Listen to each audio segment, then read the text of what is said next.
Praise the Lord. இன்றைய நாளுக்குரிய வேத வசனம் சங்கீதம் 23வது அதிகாரம் 1வது வசனம். கர்த்தர் மெய்ப்பராய் இருக்கிறார், நான் தாழ்ச்சி அடையேன்.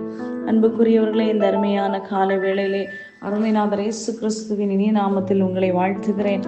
இந்த சங்கீதம் தாவீதின் சங்கீதம் என்று எழுதப்பட்டிருக்கிறது.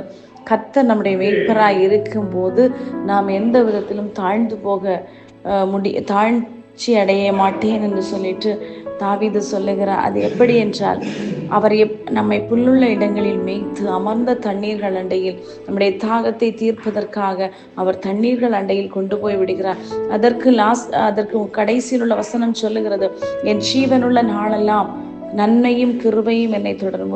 ஒரு வாழ்க்கையின் துவக்கம் முதல் முடிவு மட்டாக கர்த்தரோடு ஜீவிக்கிற ஜீவிதம் எப்படிப்பட்டது என்பதை இந்த வசனம் நமக்கு ஆழமாக வலியுறுத்துகிறது. என் ஆத்துமாவை தேற்றி தம்முடைய நாமத்து நிமித்தம் என்னை நீதியின் பாதைகளில் நடத்துகிறார். நான் மரண இருளின் பள்ளத்தாக்கு, மரணமானாலும் ஜீவனானாலும் எதுவானாலும் கர்த்தரோடு வாழ்கிற வாழ்க்கையும் அந்த அனுபவத்தை ருசித்தறிந்த தாவீது இந்த அதிகாரத்திலே சொல்லுகிற வார்த்தை தான், கர்த்தரன் மேய்ப்பராய் இருக்கிறார், ஆகையால் ஜீவனானாலும் மரணமானாலும் ஒன்றும் என்னை சேதப்படுத்த முடியாது. நான் அவருக்குள் நாட்டப்பட்டு அவருக்குள் இன்றைக்கு நான் வாழ்ந்து கொண்டிருக்கிறேன் என்று சொன்ன ஒரு ஆழமான ஒரு அனுபவம் தாவீதுக்குள் காணப்பட்டது.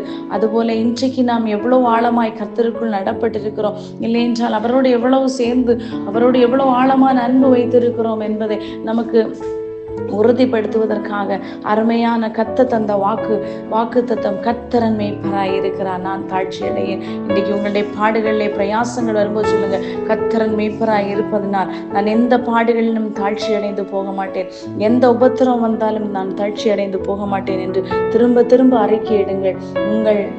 நீங்கள் அறிக்கையிடும் போது சத்துரு விழ ஆரம்பிப்பார். சத்துருவுக்கு எதிர்த்தினர்கள் சத்துருக்களுக்கு முன்பதாக உங்களுக்கு ஒரு பந்தியை ஆயத்தப்படுத்தி உங்கள் தலையை எண்ணெயினால் அபிஷேகம் பண்ணுகிற தேவனாய் காணப்படுகிறார்.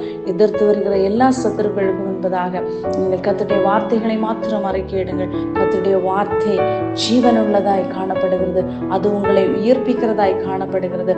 ஆகையால் கர்த்தரன் மேய்ப்பராய் இருக்கிறார், நான் தாழ்ச்சி அடைகிறேன் என்று சொல்லி அறிக்கையிடுங்க. கர்த்தர் தாமே உங்களை புல்லுள்ள மேய்ச்சல் நடத்தி உங்களை ஆசீர்வதிப்பாராக. ஆமென். God bless you all.